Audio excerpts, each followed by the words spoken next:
Assalamualaikum warahmatullahi wabarakatuh. Alhamdulillahi rabbil alamin, amma ba'du. Kepada adik-adik mahasiswa baru angkatan 2020 Universitas Jember yang berbahagia, perkenalkan saya Bapak Dr. Sukidin MPD. Dalam kesempatan kali ini akan menyampaikan materi terkait dengan pengenalan mahasiswa baru dengan tema wawasan kebangsaan, bela negara, dan anti korupsi.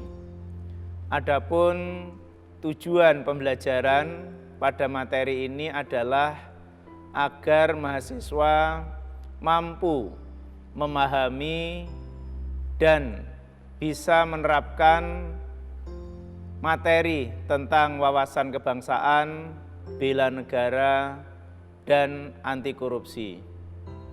Adik-adik mahasiswa yang berbahagia, wawasan kebangsaan adalah satu konsep yang harus kita pahami bersama, karena ini menyangkut masalah konsepsi cara pandang yang dilandasi oleh kesadaran kita semua sebagai warga dari satu negara tentang diri kita dan lingkungan kita dalam kehidupan berbangsa dan bernegara. Lebih-lebih dalam kerangka NKRI, di mana wawasan kebangsaan itu adalah bagaimana cara kita sebagai warga bangsa Indonesia ini dalam memandang diri kita dan juga lingkungan sekitar kita yang terkait untuk tujuan nasional. Di mana wawasan kebangsaan juga di dalam kehidupan bernegara ini memiliki beberapa aspek yang di dalamnya adalah yaitu kondisi geografis negara. Kita sebagai bangsa Indonesia memiliki kondisi geografis yang sangat strategis, sehingga ini perlu kita jaga bersama, kita pahami bersama ini sebagai nation building yang harus kita rawat di masa-masa sekarang maupun masa-masa yang akan datang.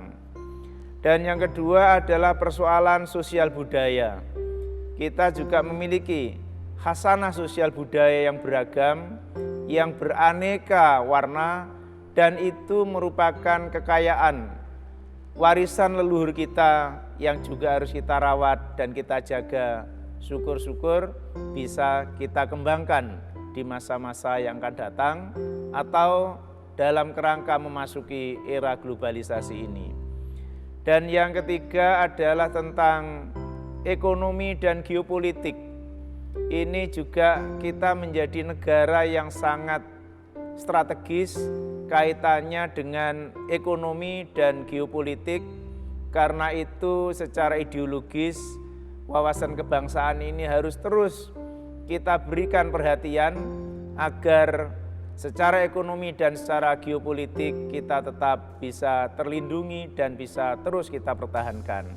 Termasuk juga di dalamnya adalah dengan cara mempertahankan adanya pertahanan keamanan yang kuat, pertahanan keamanan yang solid, itu semua akan bisa untuk menjaga kedaulatan Republik Indonesia ini. Wawasan kebangsaan pada intinya adalah bagaimana kita menjaga negara ini agar tetap dalam kerangka kesatuan nasional, dan juga dalam kerangka itu kita hendaknya dalam kehidupan bersama ini bisa mempraktekkan kehidupan-kehidupan yang menolak diskriminasi, menolak adanya SARA, dan tidak mengenal adanya warga kelas 1, warga kelas 2, warga yang mayoritas, maupun warga yang minoritas. Jadi semuanya adalah sama dalam kerangka negara kesatuan Republik Indonesia. Sebagai contoh adalah bahasa Indonesia. yang kita gunakan semuanya secara nasional kita menggunakan alat pemersatu bangsa yaitu bahasa Indonesia. Yang kedua adalah tentang multikulturalisme, di mana kita juga menghargai adanya beraneka budaya, Bhinneka Tunggal Ika, sehingga masing-masing budaya kita anggap sebagai kekayaan bangsa ini dan kita tidak saling membeda-bedakan antara satu budaya dengan budaya lainnya, antara daerah satu dengan daerah yang lainnya, antara suku satu dengan suku yang lainnya. Semuanya terangkai dalam satu kebudayaan, yaitu kebudayaan Indonesia. Adapun bagaimana kita mengikat dalam kehidupan itu, hendaknya kita juga tetap berprinsip pada nilai-nilai ideologi kita, yaitu nilai-nilai Pancasila. Di mana dalam Pancasila itu kita mengenal adanya 5 sila, yang di dalamnya yang pertama adalah religiositasnya, yaitu ketuhanan yang Maha Esa. Yang kedua adalah humanity atau kemanusiaan yang adil dan beradab. Yang ketiga adalah nationality atau persatuan Indonesia. Yang keempat adalah demokrasi atau kerakyatan yang dipimpin oleh hikmat kebijaksanaan dalam permusyawaratan perwakilan. Dan yang kelima adalah social justice, di mana kita juga berharap dalam kehidupan bersama ini senantiasa bisa tercipta satu keadilan sosial yang dilandasi oleh nilai-nilai Pancasila. Untuk itu di dalam kehidupan ini hendaklah kita memang bisa menerapkan nilai-nilai Pancasila itu dalam kehidupan sehari-hari.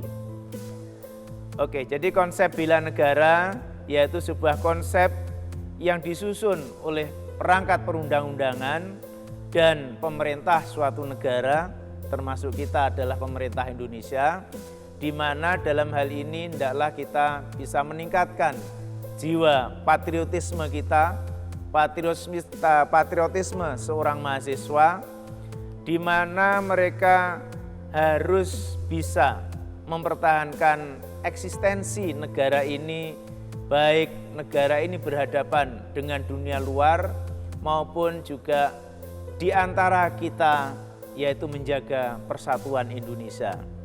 Sikap dan perilaku warga negara yang dijiwai oleh kecintaannya terhadap NKRI yang berdasarkan pada Undang-Undang Dasar 45, pada Pancasila, yang itu semua adalah untuk menjalin kelangsungan hidup bangsa dan negara Republik Indonesia.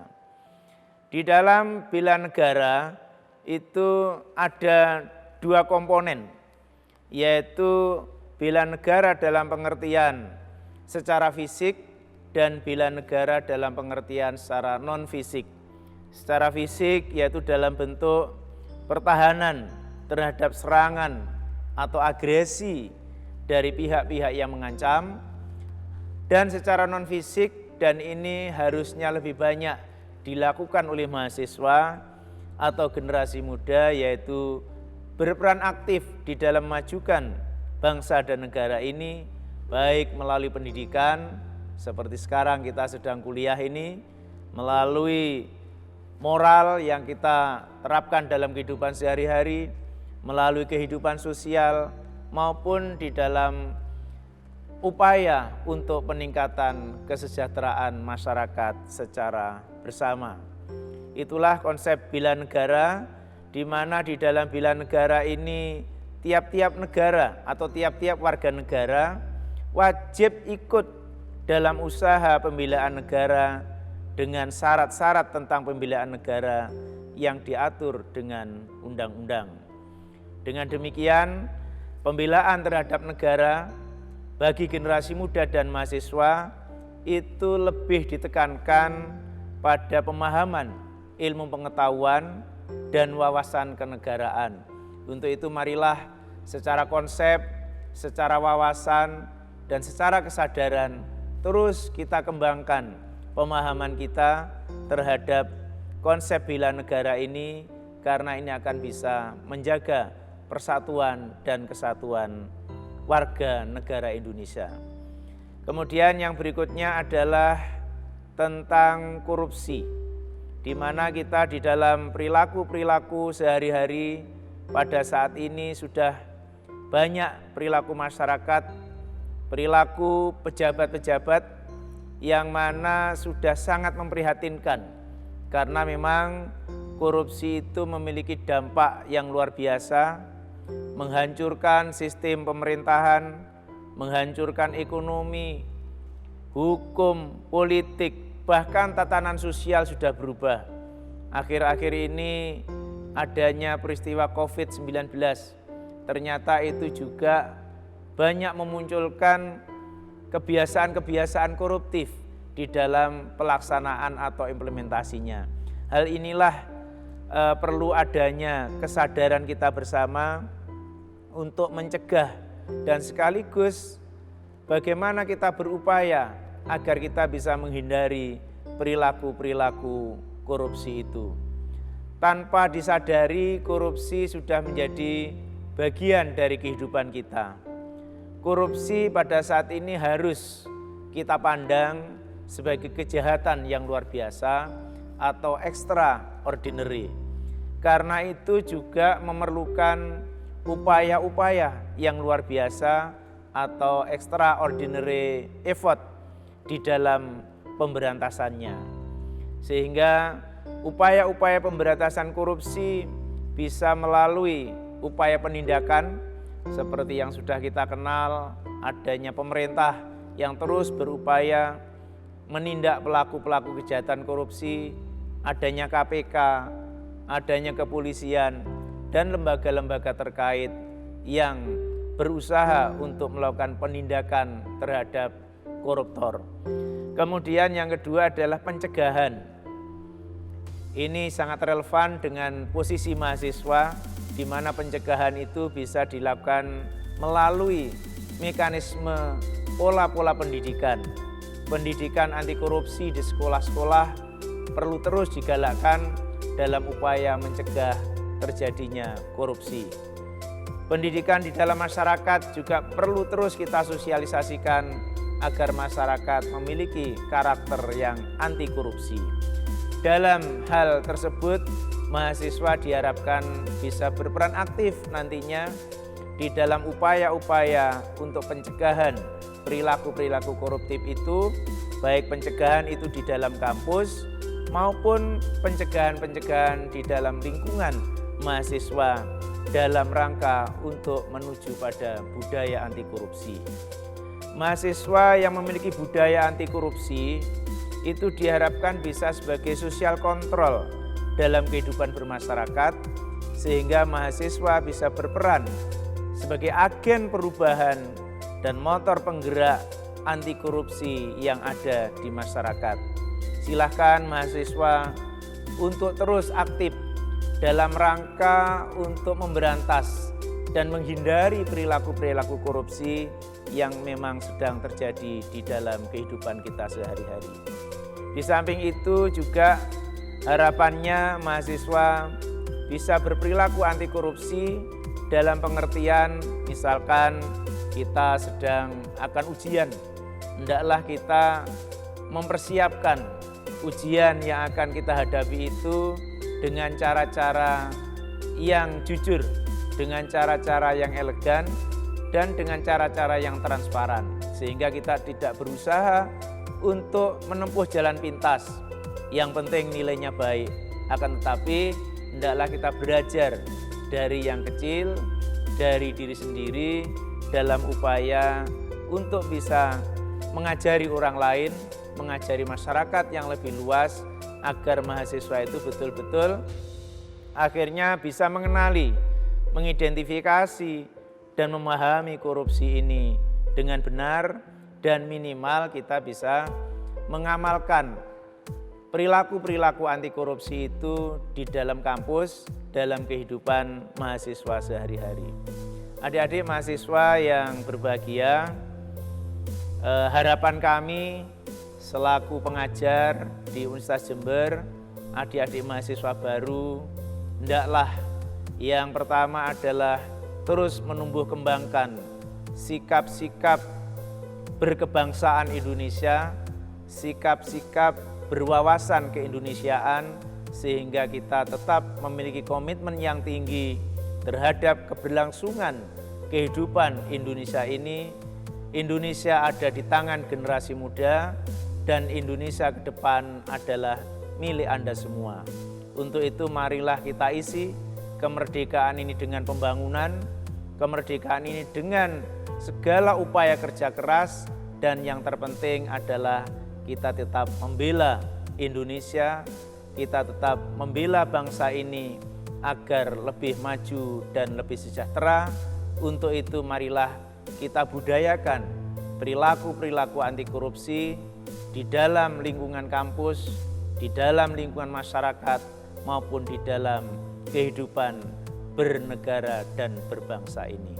Terima kasih, mudah-mudahan apa yang kami sampaikan bisa bermanfaat dan tetap semangat, tetap berusaha, belajar keras agar nanti di dalam memasuki pembelajaran di perguruan tinggi yang sementara ini dengan sistem daring, adik-adik bisa tetap belajar dari rumah, akan tetapi juga sekaligus tetap produktif di dalam mengembangkan keilmuan sesuai dengan disiplin ilmunya masing-masing.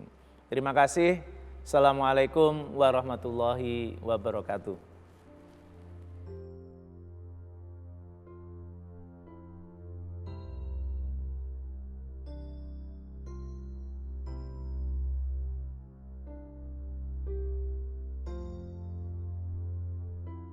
Assalamualaikum warahmatullahi wabarakatuh. Selamat datang mahasiswa baru Universitas Jember. Perkenalkan, saya Dr. Bagus Hermansyah. Kali ini saya akan menyampaikan materi tentang anti radikalisme. Jadi pemahaman apa yang akan kita harapkan ya, atau tujuan pembelajaran kali ini adalah mahasiswa nantinya diharapkan akan mampu mengerti, memahami, bahkan menjelaskan pemahaman tentang bahaya radikalisme dan dapat mencegahnya ya melalui contoh perilaku. Seperti yang kita ketahui bahwa Indonesia merupakan negara muslim terbesar di dunia. Berdasarkan data statistik, penduduk Indonesia yang beragama Islam pada tahun 2010 itu mencapai 209 juta jiwa. Ya. Kemudian pada tahun 2020, penduduk muslim di Indonesia itu diperkirakan mencapai sekitar 229 juta jiwa. Berdasarkan hasil survei menyatakan bahwa penduduk Islam di Indonesia itu mayoritas berwajah damai dan toleran, dan mayoritasnya menolak tindakan radikalisme yang mengatasnamakan agama. Masyarakat memahami kebebasan penduduk lain untuk memeluk agamanya masing-masing, dan kalangan muslim Indonesia juga sangat mendukung pemerintah dalam menjaga keutuhan dan integritas nasional gitu ya. Karena masyarakat juga sangat mendukung dari paham demokrasi, Undang-Undang Dasar 1945 dan Pancasila. Tantangan apa sih yang akan dihadapi dari masyarakat Indonesia saat ini maupun masa depan, yaitu berupa menguatnya potensi intoleransi sosial keagamaan yang mengarah ke timbulnya aksi radikalisme yang mengatasnamakan agama. Jadi paham ini juga menjalar ke generasi muda, khususnya pelajar dan mahasiswa. Kenapa? Karena kalangan pelajar dan mahasiswa ini adalah merupakan kalangan yang rentan untuk dipengaruhi dari paham tersebut. Nah, sehingga diperlukan suatu adanya pembinaan dan penguatan nilai-nilai arti dari radikalisme dan diinternalisasikan dalam perilaku kehidupan sehari-hari, agar bahaya atau efek negatif dari radikalisme tersebut dapat dicegah sedini mungkin. Jadi adik-adik mahasiswa yang saya sayangi ya. Jadi paham radikalisme ini adalah suatu ideologi eksklusif yang selalu mengedepankan kekerasan dalam merealisasikan tujuannya. Jadi paham ini menghendaki adanya perubahan mendasar dan revolusioner di bidang sosial, politik, pemerintahan, ya, dan semuanya itu dilakukan dengan cara-cara kekerasan atau aksi-aksi ekstrim untuk menjustifikasi atau membenarkan keyakinan seseorang atau personal atau kelompok. Di dalam suatu level pemikirannya gitu ya. Jadi radikalisme ini dibagi menjadi dua level. Yang pertama adalah level pemikiran yang kedua adalah level tindakan. Dan keduanya ini dia mendukung penggunaan dari cara-cara kekerasan untuk mencapai tujuannya. Penganut dari paham radikalisme ini itu memiliki beberapa karakteristik, ya, dari karakteristik pemikiran dan sikapnya. Di antaranya adalah yang pertama adalah sikap tidak intoleran, tidak toleran dan tidak mau menghargai pendapat atau keyakinan dari orang lain. Sikap yang kedua adalah sikap fanatik, yaitu sikap yang selalu merasa benar sendiri dan menganggap orang lain itu salah. Yang ketiga adalah sikap eksklusif, yaitu membedakan diri dari kebiasaan orang kebanyakan. Dan yang terakhir ini adalah sikap revolusioner, yaitu cenderung menggunakan kekerasan untuk mencapai tujuannya.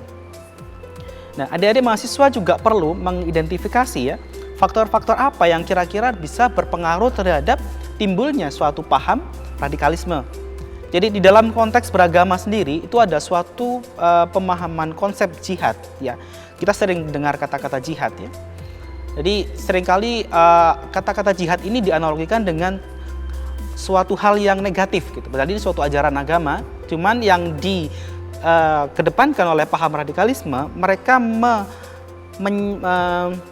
konsep jihad ini diarahkan ke konsep yang salah, tidak ke konsep yang sebenarnya. Jadi yang ditekankan adalah pada konsep kekerasannya dalam mencapai tujuan. Ya. Kemudian selain itu juga seringkali kita dengar adanya materi ceramah keagamaan yang di dalamnya itu disusupi ujaran kebencian, permusuhan terhadap satu kelompok, walaupun bahkan itu kelompok itu seagama gitu. Misalkan Islam, dia menyalahkan kelompok yang A, menyalahkan kelompok yang B dan membenarkan kelompoknya sendiri. Begitu juga dengan agama-agama yang lain, tidak hanya agama Islam saja gitu. Kemudian faktor-faktor lain yang bisa juga berpengaruh terhadap radikalisme bisa berupa adanya rasa ketidakadilan, rasa kekecewaan ya, akibat dari tata sosioekonomis dan sosiopolitis. Antara lain pertama adalah diskualifikatif. Ini adalah suatu ketidakmampuan dalam bersaing karena rendahnya keterampilan dan pendidikan. Kemudian yang kedua juga terkait dengan disalokasi sosial ekonomis ya. Jadi dia merasa termarginalisasi dari sumber daya ekonomi, sosial, dan kultural. Kemudian yang ketiga adalah deprivasi sosiopolitis. Jadinya adanya konglomerasi dan masuknya modal asing yang berkolusi dengan elit penguasa lokal atas penguasaan sumber-sumber ekonomi dan politis. Adik-adik perlu menanamkan ya, perlu sangat memahami gitu terkait dengan paham radikalisme ini. Kenapa? Karena paham radikalisme dalam kehidupan bermasyarakat dan bernegara ini sangat berbahaya. Karena erat kaitannya dengan terorisme. Kita sering dengar ya, ada satu kelompok tertentu mengebom gereja, mengebom masjid, mengebom gedung-gedung perkantoran. Nah ini, jadi terorisme ini awalnya adalah dari paham radikalisme itu. Gitu. Jadi gerakan ini bertujuan untuk mengganti ideologi negara yang mapan dengan ideologi kelompok yang bersangkutan tanpa mempertimbangkan kepentingan ideologi dari kelompok lain. Jadi kehadiran radikalisme ini dapat menimbulkan instabilitas dan keserakahan sosial karena sifatnya yang militan, keras, cenderung anarkis, dan tidak mau kompromi. Dan dampaknya dari radikalisme ini dapat mengancam eksistensi kedudukan para penguasa, ya, pemerintah maupun negara. Adik-adik mahasiswa yang saya sayangi, ya. Jadi apa sih kita perlu paham tentang radikalisme itu adalah kita harus menjawab tantangan untuk mengatasi paham ini. Tantangan bagi pemerintah ya, pemerintah saat ini dan masa depan untuk menangkal tumbuhnya paham radikalisme. Yang pertama jelas berupa adalah penegakan hukum. Penegakan hukum yang tegas bagi para pelaku hate speech atau ujaran kebencian tadi. Kemudian yang kedua adalah memastikan kebijakan yang diambil dari pemerintah itu bersifat tidak diskriminatif. Yang ketiga, pemerintah wajib memenuhi hak-hak warga negaranya. Jadi agar tidak timbul gejolak dalam diri para warga negara. Kemudian yang terakhir adalah bagi pemerintah pusat dan daerah serta perguruan tinggi, dalam hal ini kita berada dalam lingkup perguruan tinggi ya, dilarang sekali memberi dukungan kepada kelompok intoleran dan radikal. Jadi di setiap level pemerintahan maupun pendidikan itu wajib mengawasi setiap pergerakan yang mengarah ke paham radikalisme. Nah, Bagaimana cara kita mengawasi adalah yang pertama adalah dengan adanya regulasi. Regulasi di perguruan tinggi ini harus diperkuat untuk mempersempit munculnya pemikiran radikalisme dengan merevitalisasi lembaga, badan, dan organisasi kemahasiswaan baik intra maupun ekstra kampus. Kemudian perguruan tinggi juga wajib menggalakkan propaganda anti radikalisme untuk memerangi gerakan radikalisme dari dalam kampus. Selain itu juga menyusun kurikulum pendidikan yang memuat nilai-nilai nasionalisme, kebangsaan, dan cinta tanah air, serta meningkatkan pendidikan karakter kepada peserta didik. Di sisi lain, karena seringnya radikalisme ini itu menyusupi organisasi-organisasi keagamaan ya, jadi peran ormas keagamaan di sini sangat-sangat penting.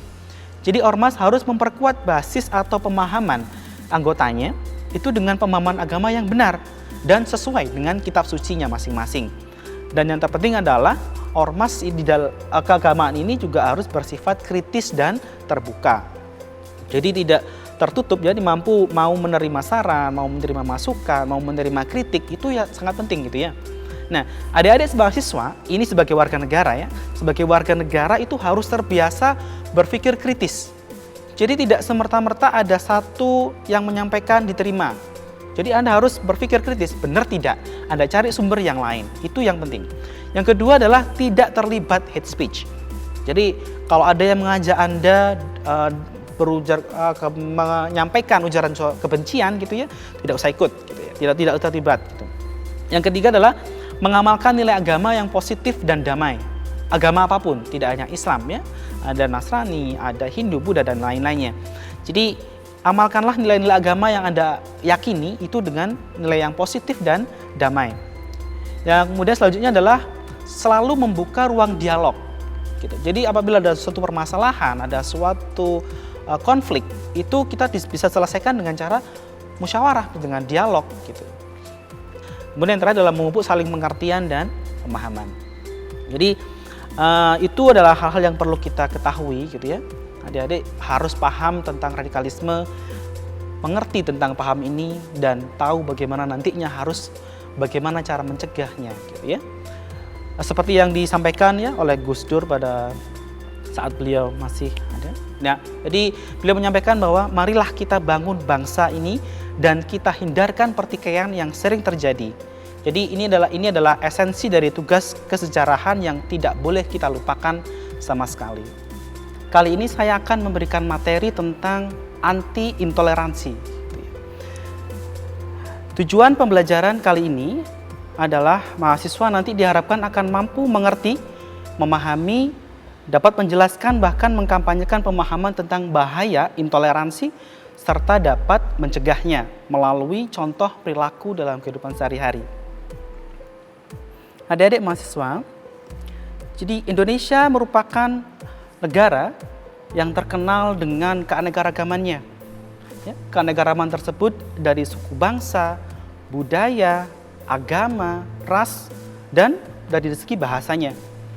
Dan ciri khas Indonesia saat ini adalah kuatnya persatuan di tengah-tengah keanekaragaman tersebut. Seperti halnya yang tertuang di semboyan negara Indonesia kita, yaitu Bhinneka Tunggal Ika. Jadi berbeda-beda namun tetap satu jua. Namun apa yang terjadi dalam realitanya?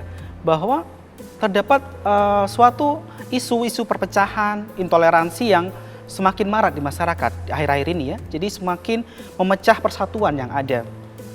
Bangsa Indonesia juga diserang dari berbagai macam isu perpecahan internal, terutama yang menyangkut tentang integrasi dan nasional. Jadi ini tidak terjadi hanya di daerah ibu kota saja, namun juga terjadi di berbagai wilayah, terutama di daerah perbatasan. Intoleransi ini juga terjadi di dunia pendidikan, mulai tingkat dasar hingga perguruan tinggi. Contohnya, Anda sering mendengar berita, video, ataupun yang media massa ya, di medsos dan lain-lain itu adalah misalkan banyak kejadian bullying, ya, bullying terhadap satu kelompok, terhadap satu individu, dan itu adalah merupakan sikap intoleransi dan ini semakin marak terjadi. Jadi kurangnya sikap intoleransi ini menjadi sebab utama rusaknya dari kerukunan di masyarakat serta beragam tindakan negatif seperti adanya penyebaran dari pesan intoleran, isu berbasis rasisme, hingga ujaran kebencian. Dan semuanya tadi dapat berakibat timbulnya pergesekan antar kelompok mayoritas dan minoritas. Jadi adik-adik mahasiswa yang saya sayangi, kita perlu memahami gitu ya, apa arti atau pemahaman atau maksud dari intoleransi itu sendiri. Jadi intoleransi ini adalah suatu sifat atau sikap yang tidak menenggang, tidak menghargai, membiarkan atau membolehkan perihal suatu keagamaan atau kepercayaan berbeda atau bertentangan dengan kepercayaannya itu sendiri.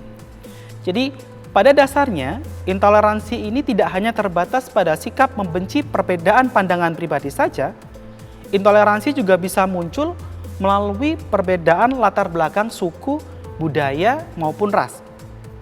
Dan tidak dapat dipungkiri juga bahwa agama yang seringkali dijadikan kekuatan politik oleh para pelaku dari intoleransi ini.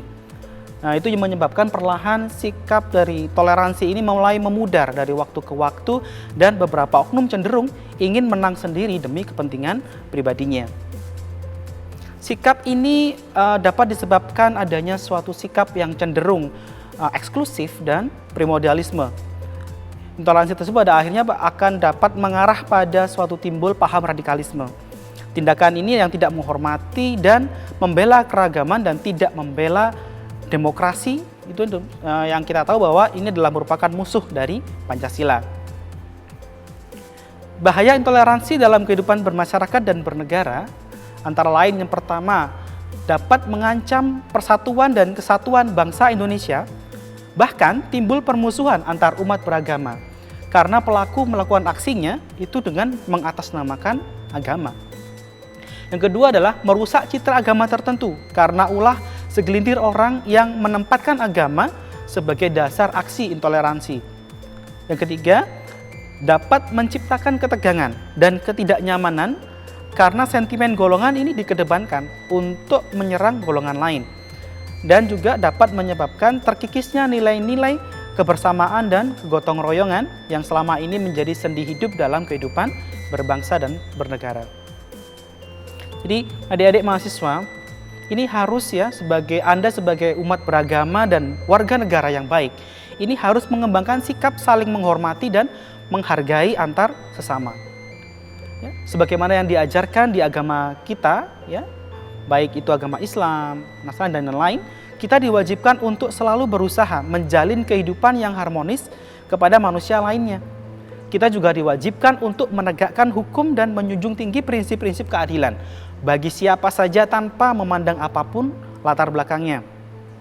Nah, dengan berpegang teguh pada nilai-nilai Pancasila, kita seharusnya dapat meningkatkan rasa persaudaraan kepada antar sesama. Mencegah perpecahan akibat perbedaan adalah tugas kita semua. Jadi bukan hanya saya saja, tapi Anda juga sebagai mahasiswa, ini adalah suatu tugas Anda ya untuk mencegah adanya perpecahan. Dan semuanya ini dapat diwujudkan dengan cara menerapkan sikap toleransi di dalam kehidupan sehari-hari. Jadi harapan saya adalah semoga kita semua bisa terhindar dari sikap intoleransi ini. Amin. Baik, sekian materi yang bisa saya sampaikan. Terima kasih adik-adik. Saya akhiri. Wassalamualaikum warahmatullahi wabarakatuh.